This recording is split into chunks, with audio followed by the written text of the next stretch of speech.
भाकपा माले polit bureau सदस्य धीरेन्द्र झा दरभंगा में संवाददाता सम्मेलन का संबोधित करते कहला जे मुख्यमंत्री के समाधान यात्रा के दौरान एक स्मारक पत्र दिल जात एम्स के लक पटना दिल्ली का उठापटक बंद होए और अविलंब एम्स निर्माण का प्रक्रिया समयबद्ध शुरू हुए। दरभंगा भी आ रहे हैं। दरभंगा में एक लंबे समय से मामला बना हुआ है एम्स निर्माण को लेकर के, तो पटना दिल्ली का खेल बंद हो और जल्द से जल्द एम्स बनने की प्रक्रिया बिहार में शुरू हो, दरभंगा में शुरू हो।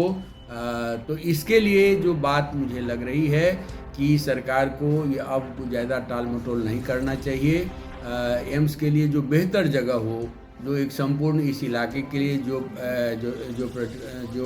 जोग्राफिकल जो रीजन है, इसके लिए एक बेहतर सेंटर के रूप में कौन सा जगह बेहतर हो, इस पर निर्णय तत्काल होकर के काम शुरू होना चाहिए। DMCH दरभंगा का मिथिलांचल का एक पहचान की संस्था रही है, इसलिए उसकी हिफाजत होनी चाहिए, उसकी जो ज़रूरत है उसको पूरा होना चाहिए। इस कसौटी पर कोई बात नहीं होनी चाहिए। ऐसी बात मैं इसलिए भी कह रहा हूँ कि पूरे देश में जहाँ कहीं भी एम्स बना है वहाँ एम्स अपने एक स्वतंत्र आधार पर बना है, वहाँ के मेडिकल कॉलेजों के संसाधनों को लेकर के एम्स नहीं बना है। इसलिए ये DMCH बनाम एम्स की जो राजनीति चल रही है, मैं इसका सख्त विरोधी हूँ। एम्स एक राष्ट्रीय संस्थान है और राष्ट्रीय संस्थान के लिए ज़मीन मुहैया करने की जिम्मेवारी राज्य सरकार की होती है, तो राज्य सरकार को त्वरित तौर पर इसका समाधान करके एम्स बनाने की प्रक्रिया को तेज करना चाहिए। और DMCH एक मुकम्मल संस्था के रूप में, एक पुरानी संस्था आधुनिक काल में और बेहतर संस्था के रूप में सामने आए, इस दिशा में काम होना चाहिए। ये चिंता की बात है कि सुपर स्पेशलिटी अस्पताल जो है बन करके तैयार है, 2019 में जिसका उद्घाटन होना था आज तक नहीं हुआ। भाजपा जदयू नेताओं के खेल में वो उलझा हुआ रहा। यदि सुपर स्पेशलिटी अस्पताल दरभंगा का चालू हो गया रहता तो कोरोना काल में हजारों लोगों को बचाया जा सकता था, लेकिन अभी तक उसका उद्घाटन नहीं हो रहा है। हम बिहार के मुख्यमंत्री से और बिहार के उप मुख्यमंत्री जो स्वास्थ्य मंत्री भी हैं, उनसे आग्रह करेंगे कि सुपर स्पेशलिटी अस्पताल का तत्काल उद्घाटन हो, ताकि पूरे इस रीजन के लोगों को उसका लाभ मिल सके।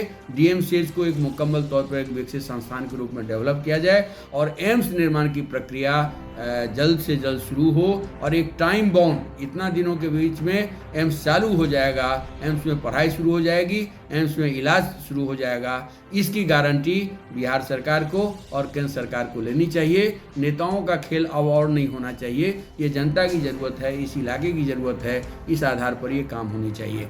एक बात और हम कहना चाहेंगे कि मुख्यमंत्री जी समाधान यात्रा पर निकले हुए हैं, तो बिहार में लगभग 2.5 करोड़ की ऐसी आबादी है जो जिस ज़मीन पर दशकों से रह रहा है, उस ज़मीन का कोई कागज पत्र उसके पास नहीं है, उस ज़मीन का कोई इंटाइटलमेंट उसके पास नहीं है। इसलिए बिहार सरकार को तमाम अनधिकृत बसावटों का मुकम्मल सर्वे करना चाहिए और दलित गरीबों के उजाड़ने पर रोक लगाने के लिए अध्यादेश लाना चाहिए और इस बुनियाद पर बिहार में एक नया बास आवास कानून बनना चाहिए। आज़ादी के बाद पहला बास आवास कानून बिहार में 1948 में PP एक्ट के रूप में बना।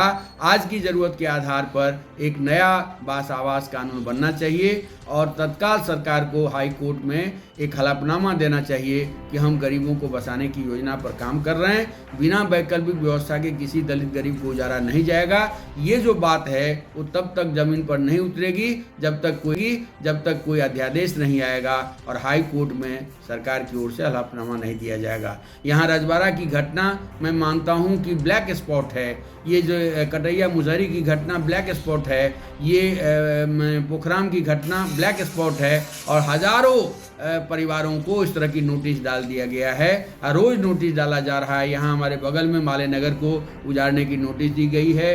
दरहार मुसहरी पर दलित गरीब सैकड़ों वर्षों से रह रहे हैं, उनको उजाड़ने की नोटिस दी जा रही है। तो ये जो काम है बिहार सरकार को तत्काल रोकना चाहिए और नीतीश जी को इस पर तत्काल पहल करना चाहिए। वो दरभंगा आ रहे हैं, उनका स्वागत है। भाकपा माले की ओर से एक स्मारक पत्र भी मुख्यमंत्री को दिया जाएगा और उस स्मारक पत्र के माध्यम से हम इन सवालों को मजबूती से हम उठाएंगे।